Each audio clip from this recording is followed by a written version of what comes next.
अस्सलाम वालेकुम and welcome to headlines. मैं हसन इफ्तिखार लेकर आया हूं आपके लिए दिन भर की सबसे बड़ी खबरें। आज की सबसे बड़ी खबर सुप्रीम कोर्ट से आ रही है, जहां पर मिलिट्री कोर्ट्स के खिलाफ जो केस है उसकी समाअत हो रही थी। केस जो है उसके अंदर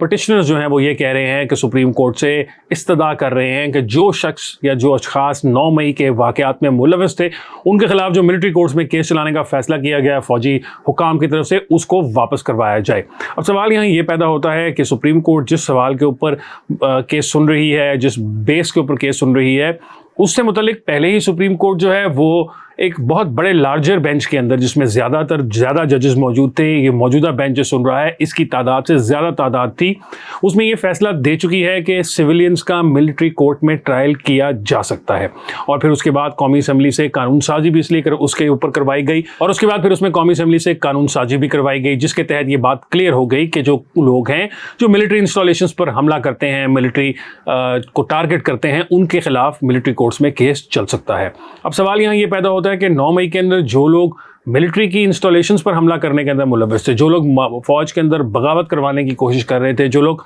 फ़ौजी हुकाम के साथ मिलकर साजबाज कर रहे थे, उनके बारे में जो है अदालत कैसे फ़ैसला कर सकती है, उनके बारे में अदालत कैसे ये फैसला कह सकती है कि इन लोगों के खिलाफ मिलिट्री कोर्ट में ट्रायल ना चलाए जाएँ। जो पिटिशनर हैं वो ये कह रहे हैं कि जी ये केसेस तो एंटी टेररिस्ट कोर्ट्स में चल सकते हैं, इस दहशतगर्दी की अदालतों में चल सकते हैं। सवाल अहम यहाँ पर यह है कि जो लोग विद इन द मिलिट्री कोशिश कर रहे थे एक कू करने की या फ़ौज में बगावत करवाने की कोशिश कर रहे थे, और ये बड़ा क्लियर प्लान मौजूद है, फ़ौज के पास इस वक्त सबूत मौजूद हैं जिनके बारे में, जिससे बड़ा क्लियर साबित हो रहा है कि बहुत सारे पाकिस्तान तहरीक इंसाफ के ऐसे लोग थे जिन्होंने ये प्लान के तहत किया, और प्लान का मकसद ये था कि इससे इंस्टॉल दिलाकर इन सारा कुछ करने के बाद फ़ौजियों को इस बात पर मजबूर किया जाए कि वो फ़ौज के अंदर चेंज लेकर आएँ, और अब जनरल आसिम मुनीर साहब जो chief of the army staff हैं उनके खिलाफ फ़ौज में बगावत हो जाए, और शाहिद शमशाद साहब जो हैं जॉइंट चीफ ऑफ स्टाफ वो टेक ओवर कर लें, और उसके बाद मामला आगे चलें। ISPR ने इस बारे में जब बयान जारी किया था तो उन्होंने एक बहुत बड़ी लिस्ट बताई थी, जिसके अंदर सर्विंग ऑफिसर्स जो हैं और रिटायर्ड ऑफिसर्स की फैमिली के मेंबर्स तो थे ही थे, लेकिन सर्विंग ऑफिसर्स जिनके खिलाफ फ़ौज के अंदर कार्रवाई की गई। अब सवाल यहाँ ये पैदा होता है कि फ़ौज अगर अपने इदारे के अंदर मौजूद लोगों के खिलाफ कार्रवाई कर रही है, जो लोग सिविलियंस के साथ साजबाज करके फ़ौज में बगावत करवाने की कोशिश कर रहे थे, तो पाकिस्तान की सुप्रीम कोर्ट जो है वो कैसे रोक सकती है फ़ौज को उन लोगों के खिलाफ, सिविलियंस के खिलाफ ट्रायल करने से, जिसके बारे में आर्मी एक्ट के अंदर बड़ा क्लियरली लिखा हुआ है पहले से ही कि ऐसे सिविलियंस जो फ़ौज के अंदर बगावत करवाने की कोशिश करते हैं या इस किस्म की कोई हरकत करते हैं, उनके खिलाफ मिलिट्री कोर्ट्स में ट्रायल चल सकते हैं। असल सवाल यहाँ पर यह पैदा होता है कि सिर्फ मिलिट्री कोर्ट्स के ट्रायल ही नहीं, एंटी टेररिस्ट कोर्ट के ट्रायल हों या नॉर्मल PPC के कानून के तहत ट्रायल हों, फ़ौज में बगावत करवाना एक बहुत बड़ा जुर्म है, जिसकी उम्र कैद से लेकर फांसी तक की सज़ा हो सकती है अगर आप पे जुर्म साबित हो जाए। सवाल यहाँ ये पैदा होता है कि मौजूदा जो सूरत हाल है, मौजूदा जो सिस्टम है, उसके अंदर कोई केस भी जो है पाकिस्तान तहरीक इंसाफ के लीडरान का, वो लोकल अदालतें या मकामी जो लोअर जुडिशरी है वो हो गई, हाई कोर्ट्स हो गई, इवन सुप्रीम कोर्ट की हद तक, वहाँ पर बेहद किस्म के खुला किस्म के उनको रिलीफ मिल जाते हैं। तो ऐसी सूरत हाल में एक सुप्रीम कोर्ट जो है पाकिस्तान की सबसे बड़ी कोर्ट, वो मामलात को क्यों इस नहज पर लेके जाना चाहती है जहां पर उनका और शायद फ़ौज का टकराव होता नज़र आ रहा हो। मिलिट्री कोर्ट के तहत अगर किसी शख्स का ट्रायल होता है तो वो सिर्फ लोअर कोर्ट का ट्रायल है, उसके बाद उसमें हाई कोर्ट के अंदर अपील का हक है, सुप्रीम कोर्ट में अपील का हक है। उस जो मिलिट्री कोर्ट का ट्रायल है उसके अंदर सिविलियन रिप्रेजेंटेटिव रखने का हक है, यानी कि आप सिविलियन वकील रख सकते हैं जो आपका केस प्लीड करे उस कोर्ट के आगे। तो मुझे ये बात समझ नहीं आ रही कि इसमें एतराज़ क्या है। अगर तो आप लोगों के हाथ बिल्कुल क्लीन है, if you are coming with clean hands, तो इसमें इशू कोई नहीं होना चाहिए। ये कोई बेसिक ह्यूमन राइट्स की वॉयलेशंस नहीं है। बेसिक ह्यूमन राइट्स आपको ये नहीं इजाज़त देते कि आप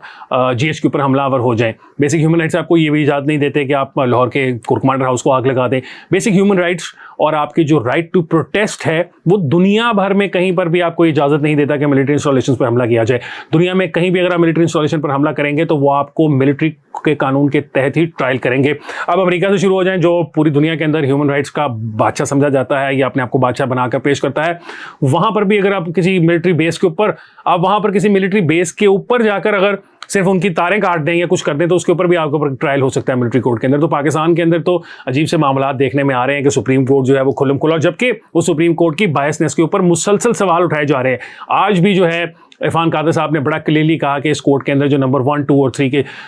इस बेंच के अंदर जो ये जजेस हैं, चीफ जस्टिस साहब आप समेत 2 और जजेस जो हैं, उस पर हमें एतराज़ है और एतराज़ बनता भी है, क्योंकि आप चीफ जस्टिस होते हुए इमरान खान साहब को, जो कि 9 मई के मामलात के मेन कल्प्रिट हैं, उनको आप कहते हैं गुड टू सी इमरान खान साहब। आपके बारे में सोशल मीडिया के ऊपर बहुत बातचीत भी होती रही पिछले दिनों, जो आपने सोशल मीडिया के सहाफ़ियों के साथ गुफ्तगू की और वहाँ पर आपने खुल के इस बात का इजहार किया कि आप इमरान खान के साथी हैं। तो आपके होते हुए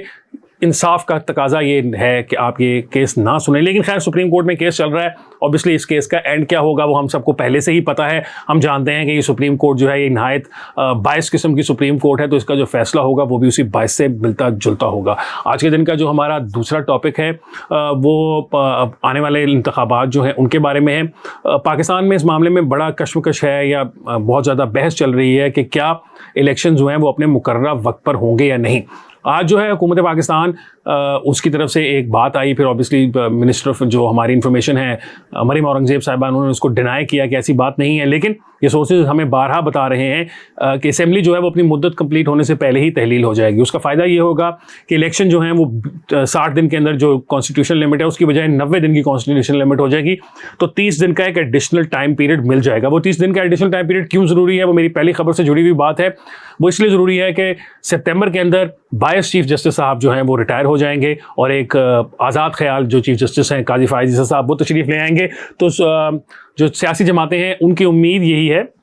या वो चाहती यही है कि जो तमाम इलेक्टोरल प्रोसेस है उसका ज़्यादातर हिस्सा जो है वो एक आज़ाद मंच चीफ जस्टिस के अंडर हो, ना कि एक ऐसे चीफ जस्टिस के अंडर जो कि पहले से ही बड़ा खुल कर इमरान खान के सपोर्टर है, उनकी सारी फैमिली इमरान खान की सपोर्टर है। उनकी सास जो है वो दूसरे जजेस को स्माइलीज भेजती हैं कि आपने बहुत अच्छा किया इमरान खान को रिलीफ देकर, आपने इमरान खान के केस में रिलीफ दिया, बहुत अच्छा किया। तो ऐसी सूरत हाल के अंदर तमाम सियासी जमातें इमरान खान की सियासी जमात को छोड़कर, क्योंकि ऑब्वियसली वो तो यही चाहते हैं कि सब कुछ जो है वो बंदयाल साहब के अंडर ही हो जाए। पहले उनकी तमाम तो उम्मीदें जो थी वो जनरल फैज़ साहब से थी, उससे पहले वो जनरल बाजवा साहब पर उम्मीद रखते थे। इमरान खान साहब की सारी सियासत ही रही है कि उनकी उम्मीद किसी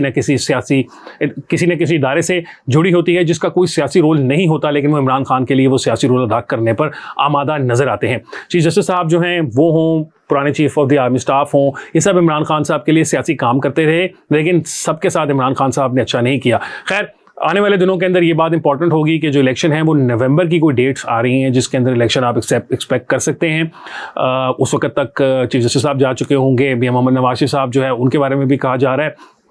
कि वो सितंबर के आखिरी वीक में पाकिस्तान आ रहे हैं। तो इस सब को अगर हम देखें तो उससे नज़र आता है कि जो इलेक्शंस हैं वो मोस्ट प्रॉब्ली नवंबर तक ही होंगे। उम्मीद ये की जा रही है कि तब तक मामलात जो हैं जो इस वक्त बहुत ज़्यादा हीटेड अप है, शायद उनमें भी थोड़ी सी कमी हीट के अंदर कम आ जाएगी, ताकि इलेक्टोरल प्रोसेस जो है वो पुरसुकून तरीके से चल सके और उसके अंदर कोई लड़ाई झगड़ा ना हो सके। प्रोग्राम की आखिरी खबर जो है मियां नवाज शरीफ साहब की वापसी से मुतल्लिक है। मियां नवाज शरीफ साहब जो हैं उनकी वापसी की तैयारियां पाकिस्तान मुस्लिम लीग नून इस वक्त बड़ी प्रैक्टिकली कर रही है। लाहौर के अंदर जो उनका ऑफिस है 180H, उसके अंदर बाकायदा रोज़ की बुनियाद पर एक मीटिंग की जाती है जिसके अंदर ये फैसला किया जाता है कि कौन से डिस्ट्रिक्ट के लोग हैं। जब मियां साहब लाहौर आएंगे या इस्लामाबाद आएंगे तो उनका इस्तकबाल करने जब जाएंगे तो कौन कौन लोग आएंगे, कहाँ से लोगों को लाया जाएगा, और इस सारी की प्लानिंग की जा रही है। इसके साथ साथ मियां साहब के पाकिस्तान भर के अंदर जो जलसे और जुलूस हैं उनका भी एक स्केड्यूल बना लिया गया है। मोस्ट प्रॉब्ली वो लाहौर से शुरू करेंगे ये अपना जो सिस्टम है, और उसके बाद ऑब्वियसली GT रोड की जो उनकी सारी बेल्ट है उस पर लाहौर से लेकर रावलपिंडी तक उनके पहले फेज़ के अंदर वो बहुत सारे जलसे करेंगे। लाहौर, गुजरांवाला, गुजरात और इसके अलावा सरगोदा, सियालकोट, नारोवाल, ये बहुत बड़ी लिस्ट बना ली गई है जिसके अंदर मियां मोहम्मद नवाज शरीफ साहब के जो जलसे हैं उनकी डेट्स दी जा रही हैं। मुस्लिम लीग नून वाले ये एक्सपेक्ट कर रहे हैं कि मियां साहब की जो नाअहली है उसके अंदर जो कानून साजी अब नई कर ली गई है उसको मद्देनजर रखते हुए जब नए चीफ जस्टिस साहब तशरीफ ले आएंगे तो उनके अदालत में केस पेश किया जाएगा और उनसे रिलीफ मांगने की कोशिश की जाएगी। और उनको उम्मीद यही है मुस्लिम लीग नून वालों को कि मियां नवाज शरीफ साहब को वो रिलीफ मिल भी जाएगा, तो मियां साहब जो है कानूनी तमाम कदगनों से आज़ाद होकर अपनी कैंपेन खुलकर चला सकेंगे और अपनी पार्टी को लीड कर सकेंगे। आने वाले दिनों में मियां नवाज शरीफ साहब जो है उनका रोल पंजाब की सियासत से लेकर पाकिस्तान की सियासत तक बहुत इंपॉर्टेंट नजर आता है। एक तरफ तो इमरान खान साहब हैं जो ये शिकायत कर रहे हैं कि उनके हाथ बांध कर इलेक्शन लड़वाए जाएंगे, लेकिन इमरान खान साहब शायद ये नहीं याद करते कि 2016-17 में नवाज शरीफ साहब के हाथ बांध कर इलेक्शन लड़वाए गए थे। मियां और इमरान खान साहब जो हैं वो ये डिमांड भी नहीं कर रहे कि दोनों को खुलकर इलेक्शन लड़ लेने दिया जाए। वो ये कहते हैं कि नवाज शरीफ साहब को बाहर रखा जाए और मुझे खुलकर खेलने दिया जाए। अब आने वाला वक्त ये बताएगा कि अगर मियां नवाज शरीफ को खुलकर खेलने का मौका मिले और इमरान खान साहब के हाथ बांध दिए जाएँ तो क्या रिजल्ट्स जो हैं वो मुख्तलिफ होंगे 2018 से। ये नहीं। आज के प्रोग्राम के लिए इतना ही। इंशाल्लाह आपसे मुलाकात होगी कल एक और प्रोग्राम के साथ। मुझे हसन इफ्तिखार को दीजिए इजाज़त। अल्लाह हाफ़िज़।